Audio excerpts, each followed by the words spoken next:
Une série sur les témoins de Jéhovah.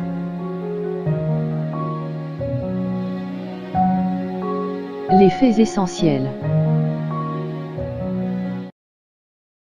Donc, nous débutons ce matin le fait numéro 4, c'est-à-dire le fait sur les fausses prophéties de la Société des témoins de Jéhovah, dans notre série Les faits essentiels. Encore une fois, on essaie de comprendre qui sont les témoins de Jéhovah, on essaie d'avoir une perspective globale de qui ils sont. Puis on va parler surtout sur les fausses prophéties pendant quelques semaines. Et vous savez, d'après la parole de Dieu, le sujet des prophéties ou des prédictions de l'avenir, c'est un sujet qui est très, très important pour Dieu. En fait, environ 27%, plus du quart de la Bible, lorsqu'elle a été inspirée, avait un thème prophétique. Des prophéties qui étaient à court terme, des prophéties qui étaient à moyen terme, à long terme et même à très long terme. Et les passages prophétiques de la Bible servaient pour démontrer que Dieu existait, pour parler de sa souveraineté, sa providence, sa justice envers le monde. Et si on apprend une chose dans la Bible concernant la prophétie, c'est que Dieu est le juge des prophètes. Le Dieu de la Bible est le juge de ceux qui font des prophéties. Et lorsqu'une personne fait une prophétie, elle est redevable pour son message devant Dieu. Et si elle n'est pas envoyée de Dieu, elle va avoir un gros problème avec le Seigneur. Dans Jérémie, chapitre 14, on a plusieurs versets qu'on va voir dans Jérémie. Et dans Jérémie, chapitre 14, à l'époque de Jérémie, il y avait beaucoup de faux prophètes en Israël. C'était une épidémie parmi le peuple juif. Des gens qui annonçaient la paix, des gens qui annonçaient la bénédiction de Dieu, des gens qui encourageaient même les méchants à continuer à faire ce qui est mal. Dans Malachie 3,16, Dieu dit « Je suis tellement tanné que vos prophètes vous disent que ceux qui font ce qui est mal sont bons aux yeux de Dieu. » C'était un des messages qui était véhiculé. On avait totalement changé la vérité en erreur. Puis donc, dans Jérémie, Dieu nous parle beaucoup de ce qu'il pense des faux prophètes. Ici, dans ce passage, il dit « L'Éternel me dit, c'est le mensonge que prophétisent en mon nom les prophètes. Je ne les ai point envoyés, je ne leur ai point donné d'ordre, je ne leur ai point parlé. Ce sont des visions mensongères, de vaines prédictions, des tromperies de leur cœur qu'ils vous prophétisent. » Donc Dieu dit à Jérémie, ces gens-là ne sont pas guidés par l'Esprit de Dieu et ne sont pas en train de révéler mon message. Et vous allez voir dans un instant comment ça vient se lier avec la question des fausses prophéties ou des prophéties qui ne s'accomplissent pas. Au verset 15, Dieu dit, c'est pourquoi ainsi parle l'Éternel sur les prophètes qui prophétisent en mon nom sans que je les ai envoyés et qui disent, il n'y aura dans ce pays ni épée, ni famine. Ces prophètes périront par l'épée et par la famine. Puis une chose intéressante à voir dans la loi de Dieu, c'est que lorsque quelqu'un était reconnu coupable d'une fausse prophétie, c'était vraiment la peine capitale. Il devait être exécuté. C'est une des 5 raisons majeures dans la loi de Moïse pour lesquelles quelqu'un devait être lapidé. Lorsqu'il faisait une fausse prophétie, une prophétie qui ne s'accomplissait pas. Donc Dieu dit, je vais les faire mourir pour avoir dit le mensonge en mon nom. C'est quelque chose de très sérieux lorsqu'on prend le nom de Dieu en vain et qu'on proclame son message, lorsque ce n'est pas son message. Dans Jérémie 23, verset 16, on disait, ainsi parle l'Éternel des armées. N'écoutez pas les paroles des prophètes qui vous prophétisent. Ils vous entraînent à des choses de néant. Ils disent les visions de leur cœur et non ce qui vient de la bouche de l'Éternel. Voici, dit l'Éternel, j'en veux à ceux qui prophétisent des songes faux, qui les racontent et qui égarent mon peuple par leurs mensonges et par leur témérité.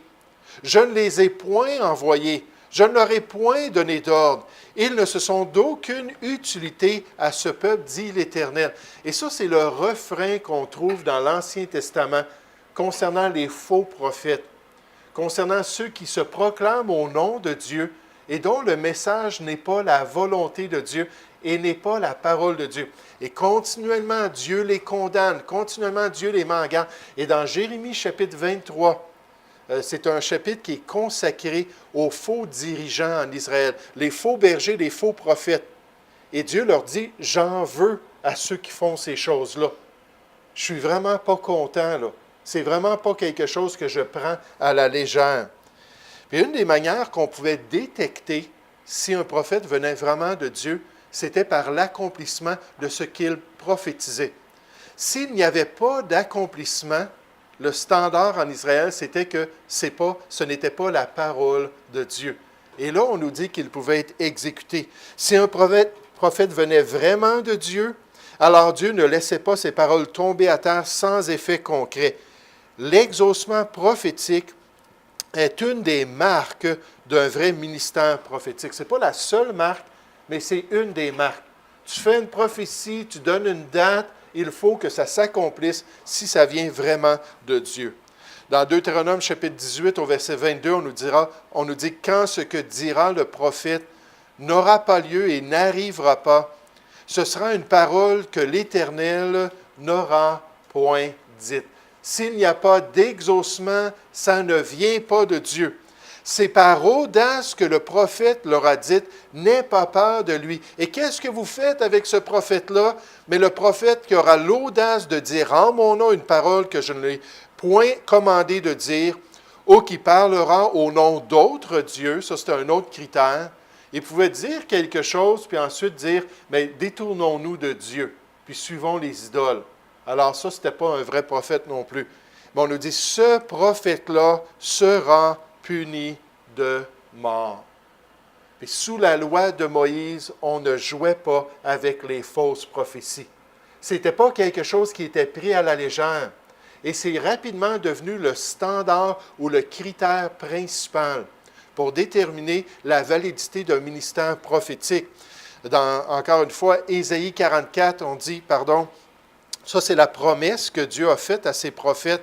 Il dit, « Je confirme la parole de mon serviteur et j'accomplis ce que prédisent mes envoyés. » Pour démontrer qu'il venait de Dieu, Dieu dit, « Écoutez, vous allez le promettre et moi, je vais l'accomplir. » Et tout le monde va voir que vous êtes des prophètes de Dieu. Mais concernant ce critère, dans Jérémie encore, on nous dit, « Mais si un prophète prophétise la paix, c'est par l'accomplissement de ce qu'il prophétise qu'il sera reconnu comme véritablement envoyé par l'Éternel. » Donc, l'accomplissement prophétique, c'est la garantie, entre autres, que quelque chose vient de Dieu. On a eu un exemple de ça dans les dernières semaines. On a entendu parler dans les médias d'un chrétien, soi-disant chrétien, qui s'appelait David Meade. Puis David Meade se spécialise, et on l'appelle un théoricien des derniers temps. Puis il se spécialise à étudier les différents, pas seulement la parole de Dieu, mais les différents signes des derniers temps. Il prend par exemple les pyramides, puis il se base sur les dimensions des pyramides pour déterminer des dates. Puis vous dites, « Wow, c'est vraiment spécial. » On va voir que les témoins de Jéhovah font la même chose. Ils prennent les dimensions de la pyramide principale là, j'essaie de me souvenir, c'est quoi le nom de la pyramide à Gaza, je pense. Non, c'est pas Gaza, Giza. La pyramide de Giza. Puis ils prennent les dimensions, puis ils déterminent des dates grâce à ces dimensions-là. Mais lui, il va prendre ça, il va prendre les chiffres, c'est-à-dire les lettres dans la Bible, puis il va donner des valeurs numériques aux lettres de la Bible. Puis il va prendre des passages totalement hors contexte, comme Apocalypse chapitre 12. C'est le passage qui est utilisé pour prédire la fin du monde. Là, ça a été connu dans les médias, puis il a dit, la fin du monde, ça va être le 23 septembre 2017, c'est-à-dire hier. Et c'était hier que la fin du monde devait se produire. Il s'est rétracté là, à la fin de la semaine, il est revenu dans les médias, puis il a dit, oh, je me suis trompé. Ça s'en vient là, dans les prochains mois, là, mais ce n'est pas la date que j'ai donnée. Mais est-ce que M. Meade, c'est un prophète de Dieu, dites-moi? D'après les critères bibliques, est-ce qu'il y a eu un accomplissement? Est-ce que la terre a cessé d'exister hier? Non, c'est évident. Donc, ouais. Il y en a qui auraient bien aimé cela. Mais donc, évidemment, ce n'est pas un prophète qui vient de Dieu. La Bible nous dit de ne pas en faire compte de ce personnage-là, de ne pas l'écouter, de ne pas le craindre, parce qu'il ne vient pas de Dieu. Maintenant, qu'en est-il des témoins de Jéhovah? Est-ce que les témoins de Jéhovah ont fait de fausses prophéties? Est-ce qu'ils ont établi des dates pour des événements majeurs qui devaient se passer d'après ce qu'ils voient dans la parole de Dieu? J'aimerais qu'on puisse parler concernant les témoins de Jéhovah et la fausse prophétie. La société affirme ce standard biblique pour tester les prophètes. Quand on regarde les écrits des témoins de Jéhovah, ils vont se tourner vers les passages bibliques qui nous disent qu'il faut un accomplissement pour que ce soit un vrai prophète. S'il n'y a pas d'accomplissement, c'est un faux prophète. Donc, ils sont d'accord avec le standard biblique. Quelques citations. La Bible elle-même établit les règles pour tester une prophétie dans Deutéronome 18. Ça, c'est l'accomplissement. Il faut que ça s'accomplisse, sinon c'est un faux prophète. Et Deutéronome 13, il faut que ça soit selon le restant de la parole de Dieu. Dans ce passage-là, on nous dit, même s'il y avait un accomplissement, mais que ce prophète-là vous disait, allons auprès d'autres dieux, puis laissons la parole de Dieu de côté. Il dit, c'est évident, Dieu vous teste. Il a permis que ça s'accomplisse, mais ensuite, il faut écouter aussi le message du prophète pour voir s'il vient vraiment de Dieu. Donc, ils sont d'accord avec cela. Leurs prophéties ne se sont pas accomplies en parlant de d'autres groupes. Ainsi, ce sont de faux prophètes et on ne doit plus les considérer comme des guides sûrs. Donc, pour les témoins de Jéhovah, si quelqu'un fait une fausse prophétie, ça ne s'accomplit pas. On met un X sur l'influence que ces gens-là devraient avoir dans notre vie. Je regardais un témoin de Jéhovah réagir sur l'Internet. Il a écrit tout un gros article concernant les chrétiens évangéliques en particulier qui prennent le temps de regarder les prophéties de la société. Puis là, il dit, là, ils vont dire qu'il y a eu des faux prophètes parmi nous. Puis qu'on a eu des fausses prophéties au milieu de notre organisation. Puis là, il faut se détourner puis plus croire à notre organisation. Il dit, mais pourtant, il dit, c'est pas ça le standard de Dieu, sinon on ne pourrait plus croire aux prophètes dans l'Ancien Testament parce qu'il y a eu parmi eux de faux prophètes. Mais vous savez, ce n'est pas ça avec l'organisation des témoins de Jéhovah. Vous allez voir qui a fait les prophéties exactement. Et ce qui est important, c'est que selon leur standard, si la personne ou un regroupement a fait une fausse prophétie, il ne faut plus du tout les écouter et faire aucun compte d'eux. Il ne faut pas du tout les accepter comme des guides d'après ce que la parole de Dieu enseigne. S'il est un vrai prophète, son message s'accomplira exactement comme il a prophétisé. S'il est un faux prophète, sa prophétie ne s'accomplira pas. Donc, ils sont d'accord avec ce standard.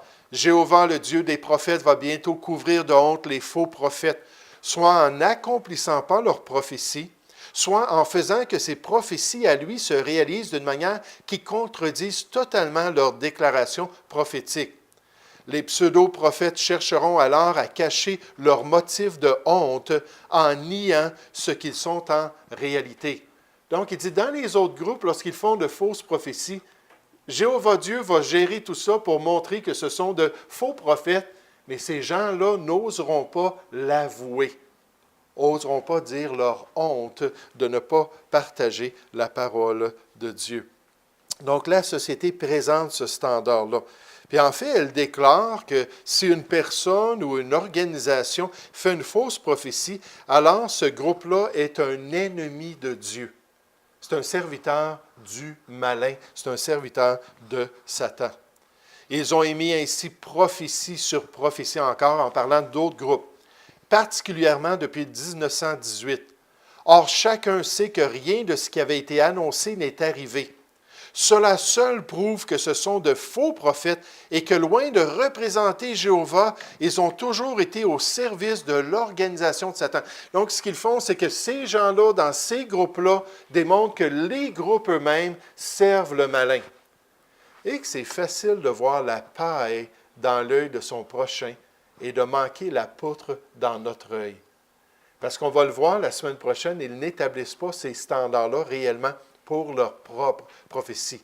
Ils semblent démontrer une honnêteté envers la parole de Dieu. Ils semblent vouloir suivre ce que les Écritures disent, puis être vraiment sincères envers la parole de Dieu. Mais encore une fois, c'est le double langage des témoins de Jéhovah, parce que ce n'est pas réellement ce qu'ils font à l'égard de leur groupe.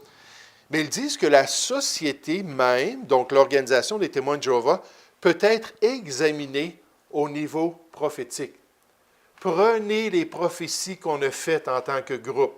Prenez ce qu'on a déclaré. Regardez les dates et regardez s'il y a eu un accomplissement. Donc, encore une fois, ça nous donne l'impression, wow, ils sont vraiment sincères, là. Ils sont vraiment honnêtes puis transparents.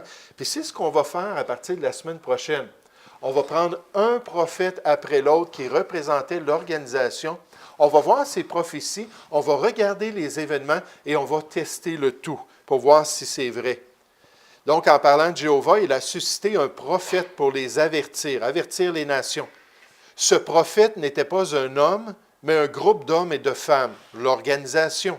Il s'agit du petit groupe de disciples de Jésus-Christ, connu en ce temps-là sous le nom d'étudiants de la Bible, au début. Aujourd'hui, il porte le nom de témoins chrétiens de Jéhovah. Évidemment, une autre chose est de dire que ce groupe agit en tant que prophète de Dieu. Autre chose est de le prouver. Comment est-ce qu'on peut le prouver? La seule façon d'y parvenir consiste à examiner les faits historiques. Là, on peut s'imaginer des gens dans l'organisation lire ça et dire « Wow! Je le savais bien que notre organisation, je le savais bien que notre société était intègre, puis qu'elle voulait vraiment être correcte, même au niveau prophétique. Que tout ce qu'on entend, les accusations, c'est pas fondé parce que dans le fond, là, ils sont très objectifs envers les déclarations qui viennent de leur bouche. Puis on nous dit, que montre-t-il? Les faits historiques. Puis on va essayer de répondre à cette question-là la semaine prochaine. La meilleure méthode pour le prouver est de faire passer la prophétie par le test du temps et des circonstances. Donc, regardons ce que l'histoire nous dit concernant cela. Mais quand on commence à regarder et on commence à parler avec l'organisation, puis il y en a qui vont écrire directement au siège social à New York, dans la ville de Brooklyn, puis ils vont dire, écoutez, vous avez dit cela, puis regardez ce qui s'est produit, ça n'a pas fonctionné, là.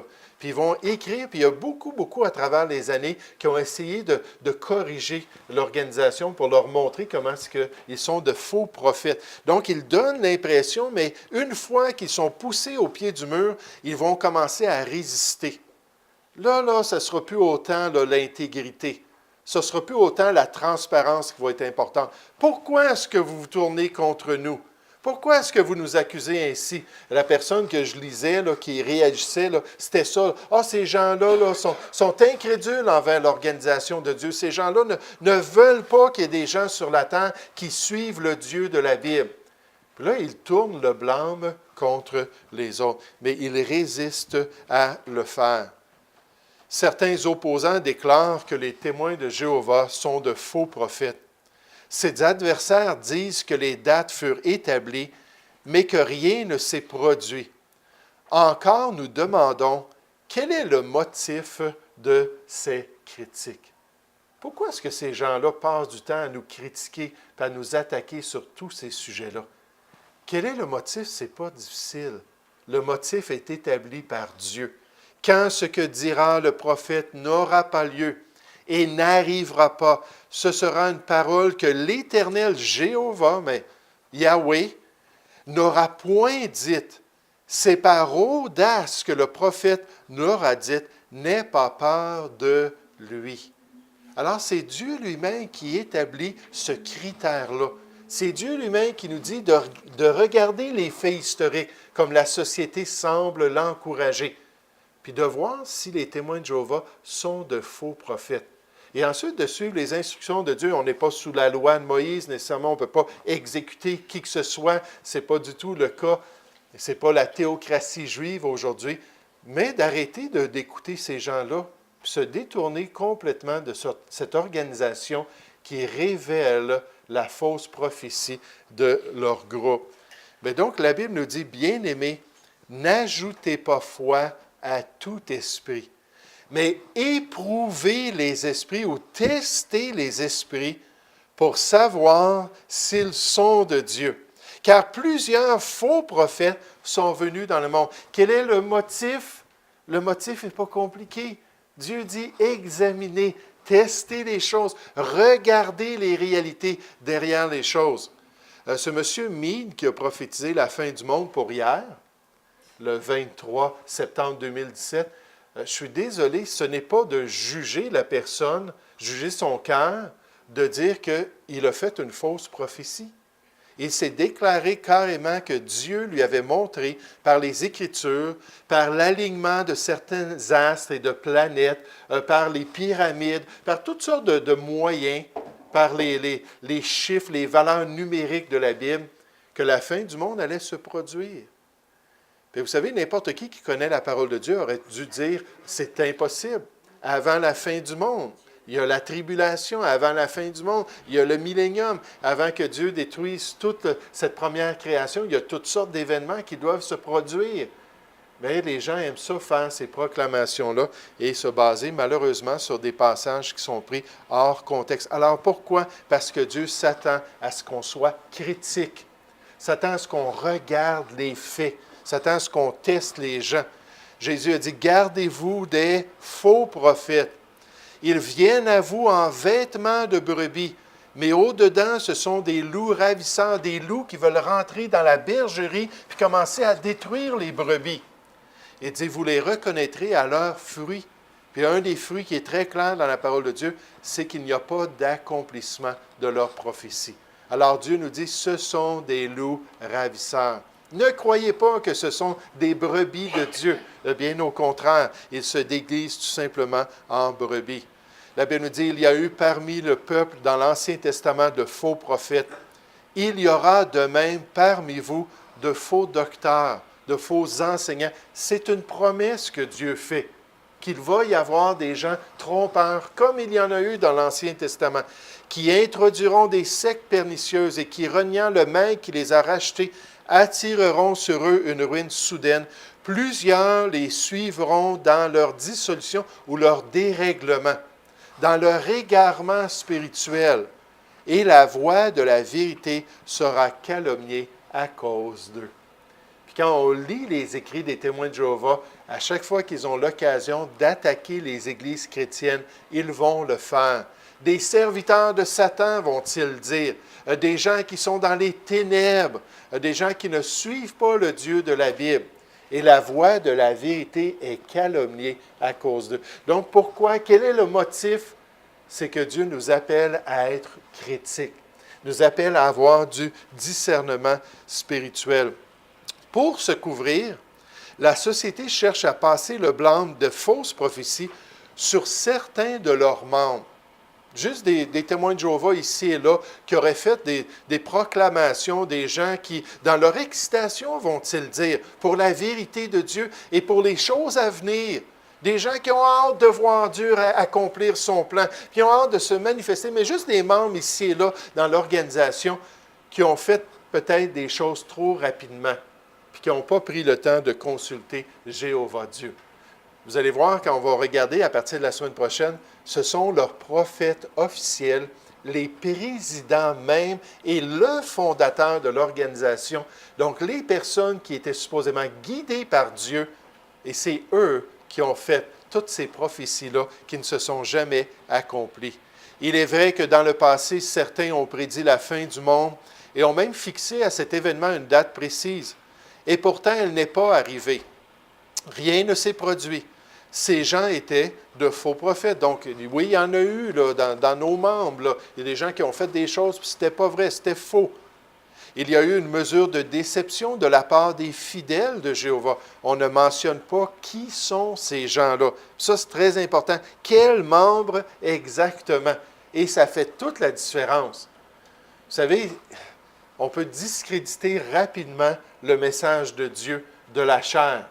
Le pasteur peut falsifier les Écritures, peut commencer à enseigner ses propres philosophies, puis totalement tromper les gens. Ça va avoir un impact. C'est pour ça que la Bible nous dit qu'il sera jugé plus sévèrement à cause de l'impact sur la bergerie. Et peut-être qu'il y aura quelqu'un un jour dans notre assemblée peut-être dans son couple ou dans sa famille ou avec un ami au travail, qui va dire quelque chose qui n'est pas vrai puis qui n'est pas biblique, ça n'a pas le même impact. De dire, oui, des fois, des chrétiens là, se trompent et disent des choses qui ne sont pas bibliques, mais de dire ça et de dire non, c'est le dirigeant même, celui qui a été mis à part pour le ministère, celui qui doit avoir un standard plus élevé, qui doit donner un enseignement irrépréhensible, c'est lui-même qui a trompé le troupeau de Dieu. Ça fait toute la différence, surtout quand on comprend ce que Dieu pense des faux prophètes. Puis comment c'est important de comprendre ça. Mais il y a une mesure de déception de la part des fidèles de Jéhovah. Donc, on est honnête là, sur terre concernant les années 1914, 1918, 1925, déception qui durera pour un certain temps. Donc, des membres excités puis zélés pour la vérité, mais qui n'ont pas eu vraiment d'impact, qui ne parlaient pas officiellement pour Jéhovah. La société même va passer le blâme sur les églises qui sont endormies spirituellement. Elles vont parler des églises chrétiennes, du christianisme, la chrétienté, puis ils vont dire, mais eux, là, ils n'ont aucun intérêt pour les choses à venir. Ils n'ont aucun intérêt pour ce que Dieu s'apprête à faire là, dans l'eschatologie biblique. Ils sont totalement endormis spirituellement. Ils n'oseraient jamais se déclarer sur les événements à venir. Puis là, ils prennent ça, puis ils essaient de détourner le regard d'eux en tant qu'organisation pour ensuite blâmer les chrétiens et leur froideur spirituelle. Regardez comment est-ce qu'ils disent cela. Les membres des églises établies de la chrétienté, comme d'autres personnes, ont beau jeu de critiquer les témoins de Jéhovah parce que les publications de ces derniers ont parfois laissé entendre. Non, ils n'ont pas laissé entendre, ils ont déclaré officiellement, d'accord? Mais on essaie de le dire là, doucement pour pas que ça soit trop pire. On supposément laissé entendre que tel et tel événement pourrait se produire à telle et telle date. Donc, ils critiquent pour rien ces gens-là. Il est vrai que certaines des espérances qui semblaient s'appuyer sur la chronologie de la Bible ne se sont pas concrétisées au moment prévu. Mais n'est-il pas, remarquez la pensée, n'est-il pas de loin préférable de faire quelques erreurs par excès d'empressement parce qu'on attend avec trop d'impatience la révélation des desseins de Dieu, plutôt que de s'assoupir spirituellement au point de ne plus être conscient de l'accomplissement des prophéties bibliques. N'est-ce pas mieux de faire de fausses prophéties plutôt que de s'endormir spirituellement? N'est-ce pas mieux de se tromper une fois de temps en temps dans nos prédictions plutôt que de ne pas considérer les signes des temps et ne pas considérer le plan de Dieu pour l'avenir? Non, Dieu dit, si ça vient de lui, il n'y en aura pas de fausses prophéties. Alors, la vraie question, c'est quoi la source de ces prophéties-là qu'on va commencer à regarder la semaine prochaine? C'est évident, ce n'est pas Dieu. Et ce n'est pas le Dieu de la Bible. Parce que ces événements-là ne se sont pas produits. Donc, on revient la semaine prochaine avec les fausses prophéties en regardant des exemples. Puis des exemples de pas Pierre, Jean-Jacques, là. On ne regardera pas n'importe qui, là. On va regarder les grands dirigeants, ceux qui sont considérés et qu'on enseigne qu'ils sont des prophètes guidés par Jéhovah Dieu. Puis là, on va regarder leurs déclarations, puis à travers l'histoire des témoins de Jéhovah, pour s'apercevoir que les témoins de Jéhovah ont été guidés par de faux prophètes. Alors, qu'est-ce qu'on fait? On ne fait d'eux aucun cas. C'est ce que le standard de Dieu nous dit. On n'a pas peur d'eux et on ne se soucie pas de leurs croyances parce qu'ils ont enseigné de fausses prophéties. Et on verra ça la semaine prochaine dans notre série.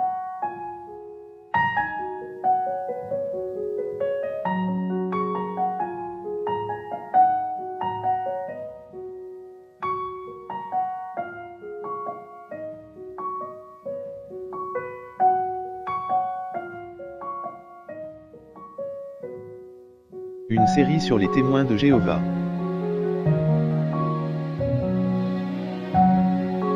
Les faits essentiels.